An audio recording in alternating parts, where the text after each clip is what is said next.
السلام علیکم ورحمۃ اللہ۔ جی بالکل ممنوع نہیں ہے۔ ممنوع اس لیے نہیں ہے کہ رسول اللہ صلی اللہ علیہ وسلم نے اور اللہ تعالیٰ نے خود یہ نام مخلوق کے لیے استعمال کیے۔ فبشرناہ بغلام حلیم، لڑکے کو حلیم کہا ہے، مخلوق کو حلیم کہا ہے۔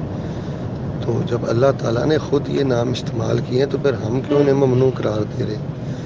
تو یہ حلیم یا جیسے کہ کریم جو چہرے پہ لگاتے ہیں، تو جب اس طرح کے الفاظ بولتے ہیں تو کسی کے دل میں اللہ کا خیال نہیں آتا یہ کہ میں اللہ کا نام لے رہا ہوں یا میں کو اللہ کو بلا رہا ہوں۔ یہ خواہ مخواہ کی حماقت ہے، جہالت ہے اور خواہ مخواہ کا تکلف ہے، بالکل ممنوع نہیں۔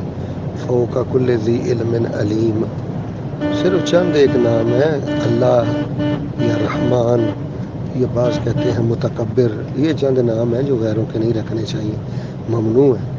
باقی سب جائز ہے، رسول اللہ نے بھی اپنی احادیث میں رکھے ہیں اور اللہ نے قرآن میں متعدد مقامات پہ رکھے ہیں۔ السلام علیکم ورحمۃ اللہ۔